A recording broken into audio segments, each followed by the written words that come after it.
Temperature will be at least 75 degrees by 7 a.m. According to the locals, one should expect a hot summer since the winter was so mild. Eugene was not complaining. He loved his mild weather. In reality, Eugene loved all the seasons. Anytime he could spend a day outside away from the lab was a great day for him. Eugene was the rookie intern for Pestilence, who was one of the four horsemen of the apocalypse. She had a horrible reputation with everyone outside the lab. Pestilence is deliciously evil, everyone. It's not her reputation, it's just her. She makes her interns call her mistress, so you're allowed not to like Pestilence, so do not be fooled. Eugene just likes her a lot, so we're just going to go with that. Pestilence was dominating, arrogant, and sometimes condescending, but she truly loved her interns, even if she made them call her mistress and refer to them by numbers. The newest member of the team was always the rookie. After 10 years on the job, if they made it that far, they graduated to first, 10 years later to second, and so on into ninth. Pestilence always had 10 interns serving her. Eugene was excited to be recruited since he was the first black male in over 100 years to have the job. Eugene learned very early on the job that the rookie was always had the worst assignments. He didn't care. He was living his dream as a scientist in the most advanced lab in the world. Anytime he could imagine, he had the resources to create. There was a reason he was standing in the middle of the field in Fulton, Arkansas, watching honeybees at 7 in the morning. Okay, so Eugene needed a life, guys. Let's not judge. But he is a scientist, and their labs is underneath a chicken plant in Hope, Arkansas. So anytime you're outside, that sounds like a win for him. So we're just going to go with it. Don't judge. We love our boy. Rookie, one more time. Tell me why we're here and not heading towards the Coliseum? Fourth asked Eugene for the 5th time in the last 10 minutes. We're checking the status of my honeybees so we can transfer them back to the lab. Eugene repeated the same answer he had given Fourth 5 times already. Right. But why now? Fourth asked, clearly not giving up. I always check my honeybees on the way to the club, Eugene admitted. Eugene wasn't technically doing anything against any of the rules they had. He was still doing Pestilence work, just making a little detour to run his own experiments before he delivered her goods. The interns were responsible for manufacturing drugs for the Pestilence Underground Raid Club in Texarkana. Pestilence Lab was located in Hope, Arkansas, underneath a chicken plant. The lab was less than an hour away from Texarkana, which made it an easy drive. Eugene and Fourth carrying over 100 pounds of straight heroin, methamphetamine, and amphetamine to dilute it in the club to make ecstasy. They had a huge order due to Pestilence for her upcoming 4th of July bash in 2 days. So, I realize I write very dark and sometimes a little too dark for this because it didn't hit me till probably after I finished the book. It's like, why are they making ecstasy? What is up with them? And let's be honest, Pestilence is in the process of killing humanity. So her adding more to her entire demise does not mean anything. But every once in a while, I was like, this is kind of dark. So when the writer has to question her own writing, we're just going to continue. Just remember that. I have questions about these people, so let's continue. Here we go. And perfect book for the 4th of July. See, it was all meant to be. So here we are, I think. Cross your fingers. Hanging out with the deaf people is making you radical, Fourth finally said after staring at Eugene for a long time. I'm going to nap. Let me know when you're ready to leave. Fourth didn't wait for a reply. Instead, he started towards the company car, a hearse. Eugene raised his voice. Aren't you going to help me? Rookie, I like your spunk and your initiative, Fourth replied with a huge grin. Turning honeybees to killer ones and releasing them back to the environment is brilliant. I'm your man when you're doing them back to the lab, but I'm not going to crawl around in a field watching bees. That's Rookie's work. Have fun and don't delay, Fourth told Eugene as he walked away. Eugene just shook his head. Fourth was a brilliant scientist with a background in biogenetics. He was always ahead of his time, but he also liked to sleep, and his famous naps lasted hours. Eugene gave up any hope of Fourth helping him catalog to prepare for the move. Moving bees was a tricky business. To safely relocate them, the move should be done at night. At least that was one of the theories Eugene had heard from the local beekeepers in Texarkana. He never imagined he would find a group of beekeepers in the area. Yes, we do have beekeepers in Texarkana. I learned that when I was researching those hooks. So if you're interested, there's a few of them, so we can hook you up with it. So just keep that in mind. A screeching noise drew his attention, and he turned around just in time to see a couple of men climb, climb into the hearse and slam the doors. He ran to the car, but rocks flew at him from the gravel as they zoomed away. Lixa's pipe popped from the surgeon, and Eugene jumped at the sound. Eugene couldn't believe it. The hearse, the drugs, and forth were gone. Oh God, Eugene mumbled to himself. I'm so dead. He dropped his forehead to his palm. What was he going to do? Eugene started pacing back and forth. He tried to think of a way to fix this, but his brain had shut down. Next, his mouth went dry, and then his palms started to sweat. He was standing in the middle of a field in Arkansas. He couldn't call the lab because they will kill him. Now, there was only one person he could call right now that will help him without a single judgment. He pulled his cell phone out and dialed. Hello? Answered male voice from the receiver. Hi, Bob. It's me, Eugene. Eugene squeaked out. Hi, Eugene. What's going on? Bob asked. The horsemen's interns and their staff didn't used to get along. Things changed after the incident in May when a disgruntled accountant that used to work for Pestilence set off a zombie plague in the Twin Cities of Texarkana. Death convinced Pestilence to let Eugene join her tea every weekend, and he loved those trips. It got him out of the underground lab for a while. I have a small problem, Eugene told Bob. Not sure how to break the news that his friend he lost another case of dangerous substance. What's going on? Are you okay? Bob asked. Kind of stranded at my field of bees. Could you pick me up? Eugene decided it was probably safer to tell Bob face to face. Do I want to know what happened? Bob asked. I will tell you when I get to Reapers, Eugene told Bob. Okay, I'll send Shorty to pick you up, Bob said. Is this punishment? You don't even know what I did, Eugene told Bob, his words rushing from his mouth. His stomach was turning, and he was sure he was going to pass out in a minute. Of course it's not a punishment. Shorty just happened to be closer to you. Unless you want to be standing in the middle of a field for at least 30 minutes, Bob told Eugene.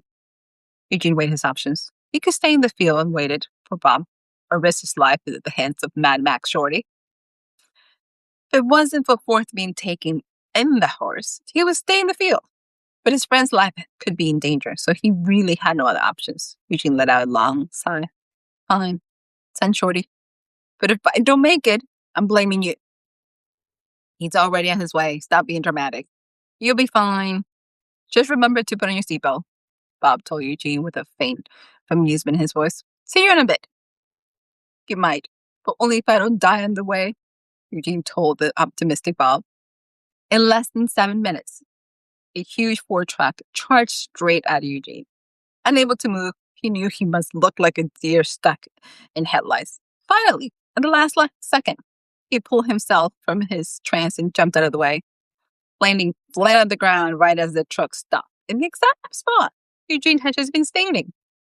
The driver's side door opened and Shorty jumped out, walking over to Eugene. E, my man! Why are you in the ground? Shorty asked. I swear you do this on purpose to scare the hell out of people, Eugene told Shorty. Shorty laughed and offered Eugene his hand, shaking his head. Eugene accepted it and dragged himself off the ground. He brushed out the dirt-covered clothing, trying to make himself presentable, but his attempt failed miserably. Next to Shorty, Eugene looked like a giant. Even though he stood at only 5'9", Shorty was barely 5'4", and maybe 120 pounds, fully dressed. The man was tiny, but like dynamite, was a force to be reckoned with. Come on, E, do you really think I would do that? Shorty asked, a hint of smirk brushing across his lips. Eugene crinkled his eyebrows. Told him that he had definitely done it on purpose. Just for good measure, he said, yes, you would. Then he went back to trying to clean his coat. Do you always wear your bathrobes to the field? Shorty asked. It is not a bathrobe, it is a lab coat, and it's the standard uniform for pestilence interns.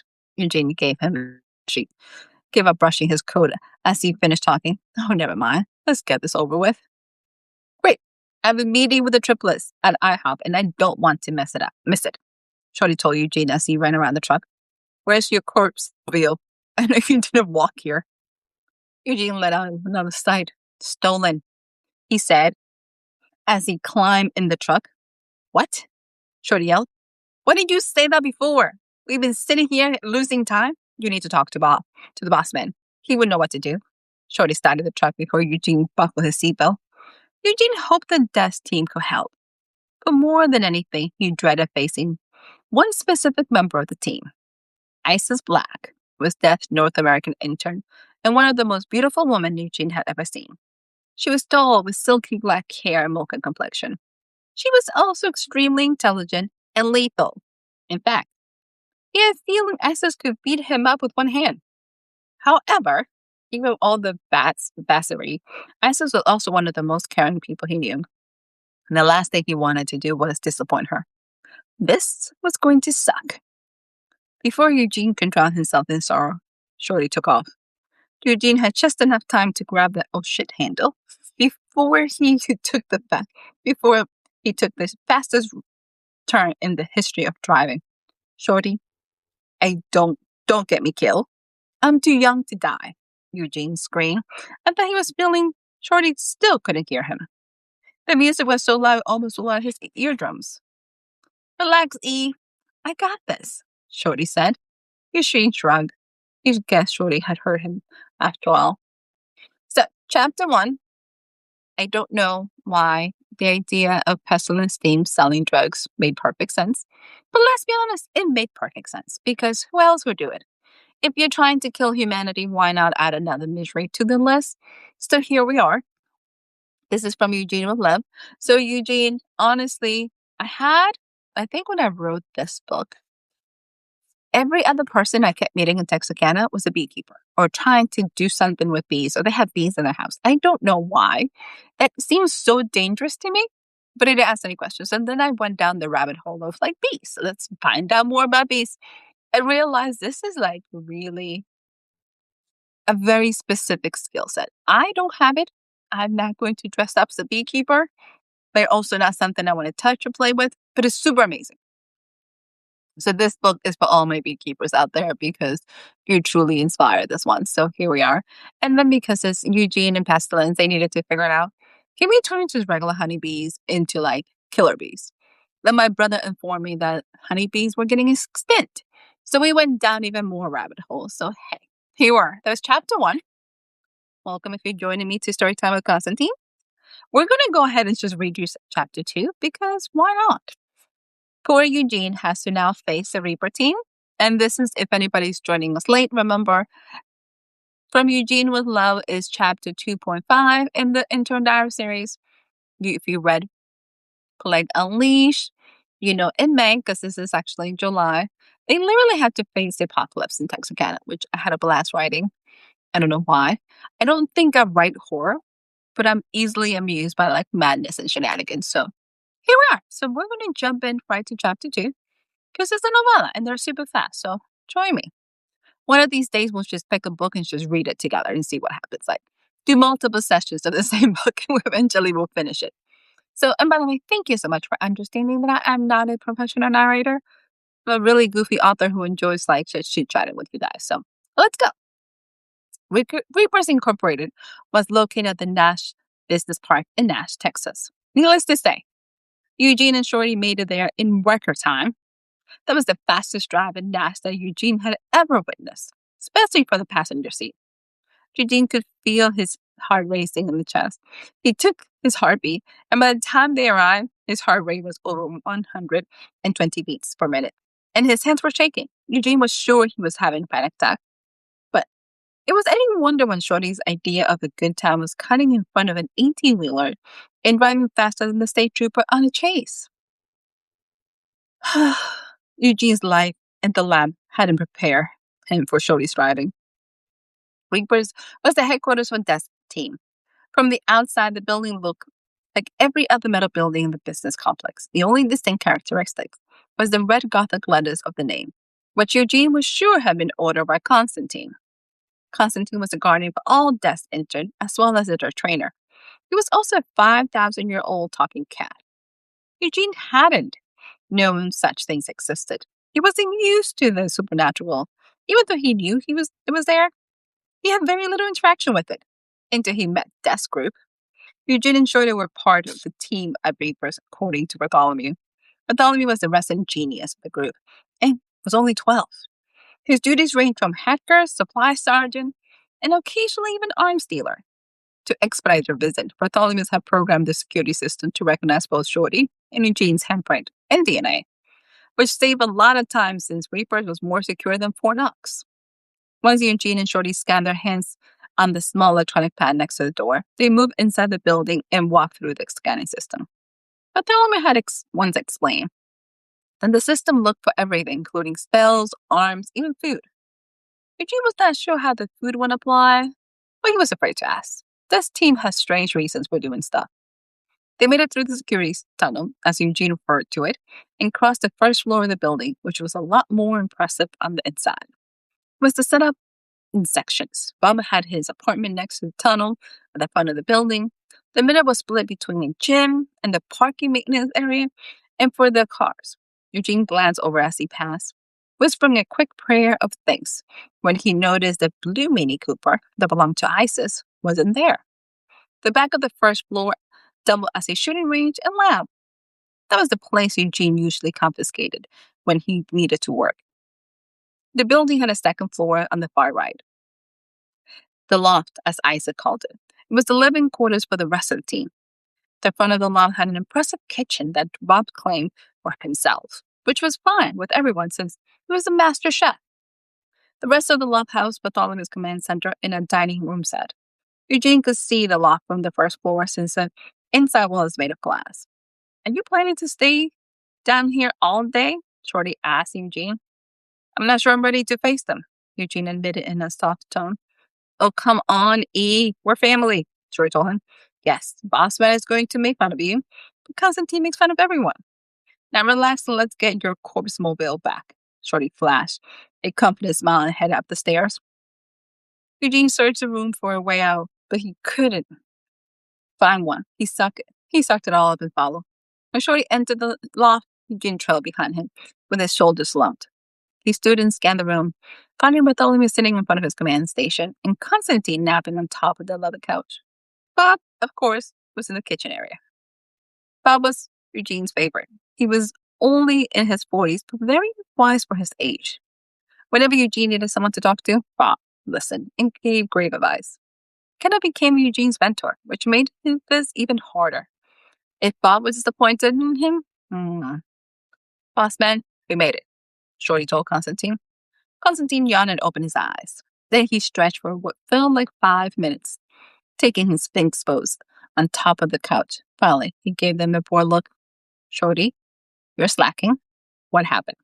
I was expecting you here at least 10 minutes ago. Sorry, boss man, Shorty answered, fidgeting with his shirt. Eugene wondered if Shorty was embarrassed. I was afraid E will puke in the truck. He gave Eugene a side glance. Good call, Bob added. The smell of puke will never come out of. Ow. Bob winked at Eugene. Have a seat, Eugene. You look a little pale. Bob pointed towards the dining table. Eugene dropped into one of the dining chairs and waited for the lecture. Instead, everyone just stared at him. After a few awkward moments, Bob handed Eugene a plate of huevos rancheros. Thanks, Eugene mumbled. Everyone looks better after a meal, Bob told him and went back to the kitchen for his coffee. I agree with Bob. But are you going to tell us what happened? Constantine asked Eugene. Why are you stranded at your bee field? By the way, have I mentioned your bee idea is nuts? Brilliant, but still nuts. Constantine told Eugene. Eugene fiddled with the bottom of his coat while trying to build his courage. Before he knew it, he blurted out. Somebody stole the hearse while I was checking on the bees. That's it? Constantine asked. You're looking this pathetic over the hearse? Why? Constantine shook his head and mumbled something Eugene couldn't understand. Fourth was in the hearse while they stole it, Eugene added, barely able to stop himself from crying. What? Shorty shouted. He let himself get stolen? Eugene, Eugene, okay.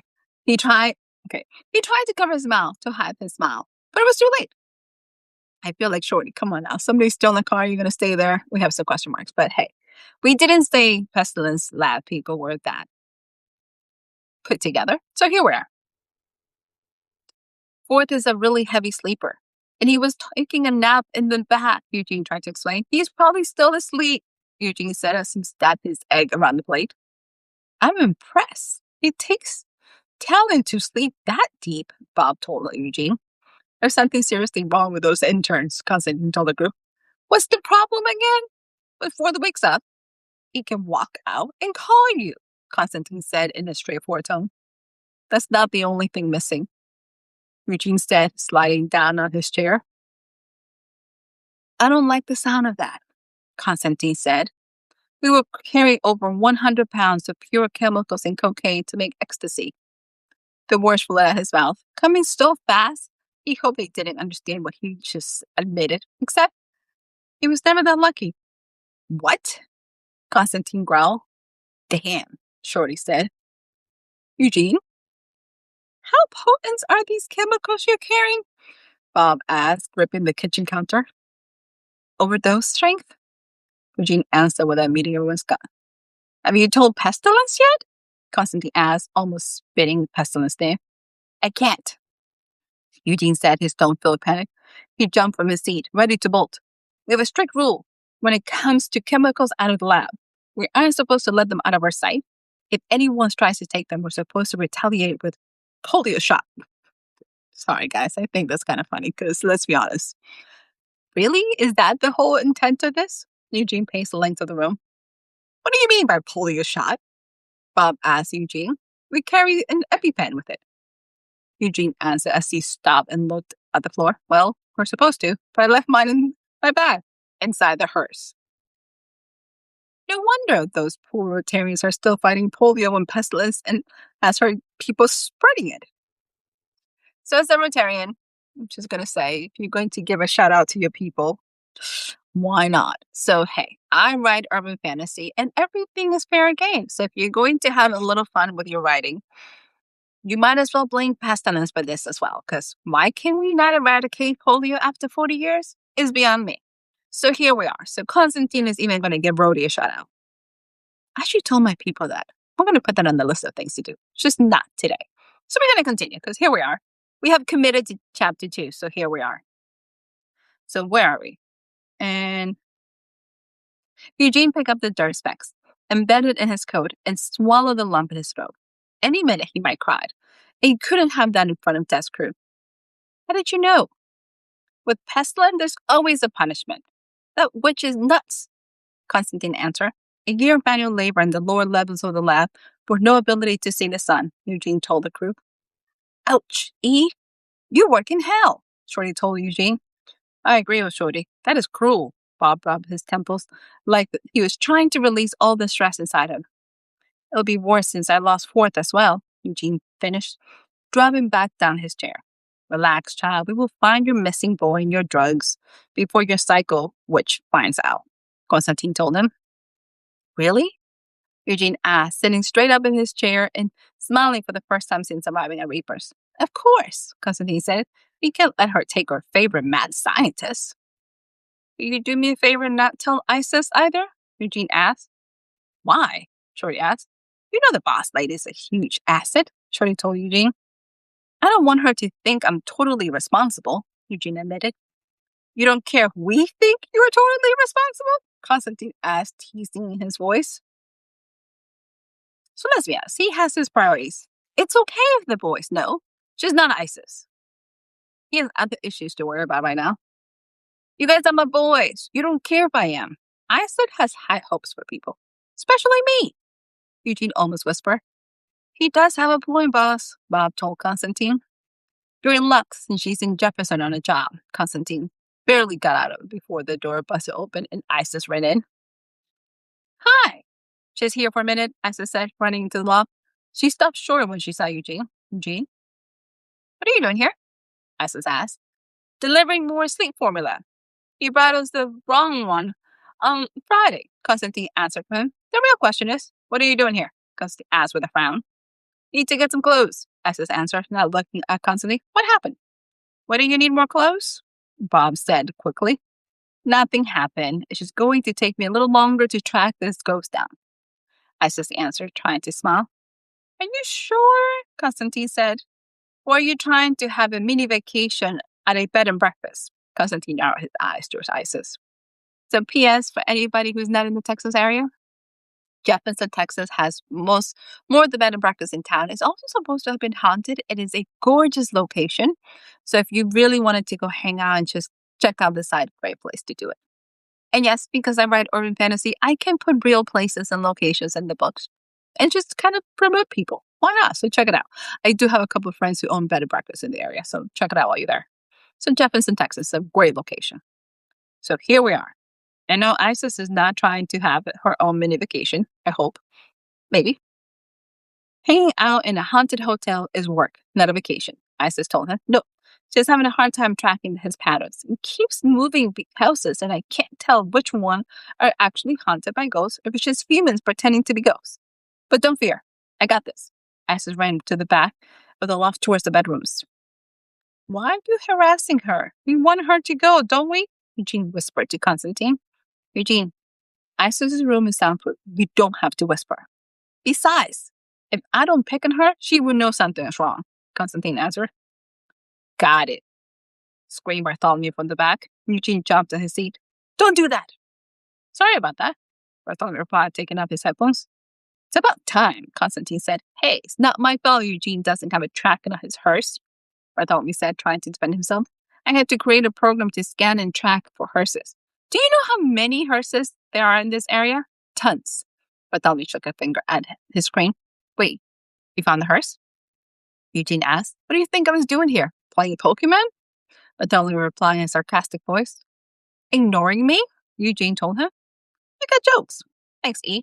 Bartholomew replied, using Shorty's nickname. We got a problem. I tracked it to the old electro cowboy. Got the place for clothes, Eugene added. It is to the public, but not to that group that hangs out there, Bob said, crossing his arms, shaking his head. Okay, who hangs out there? Eugene asked. We're tracking to a gang of werewolves in that location, Bartholomew told Eugene. Oh, wow. This day just keeps getting better and better, Eugene answered, dropping back in his chair and putting his head on the table. In that case, I recommend you all hurry. We don't need the night crowd joining that bunch, Constantine told them. Besides, better take off before Isis comes back out and starts asking questions. Constantine looked in the direction of the bedrooms. Shorty, you better join us. This could get ugly, Bob told Shorty. Shorty, Eugene, and Bob left the loft in a hurry. Eugene's stomach turned like he might be sick any minute, but somehow he kept moving. This was not how he expected his days to go. So, my friends, welcome back and thank you. So that was chapter 2 of From Eugene with Love. So, crazy novella. It's super short. It is definitely action-packed. It is kind of the question that comes back. What are the interns and what are the horsemen do while they wait for the apocalypse? Pestilence always up to no good. She does have an underground club in Texarkana that she's running, trying to get rid of humanity, hence all the illegal shenanigans that poor Eugene is doing.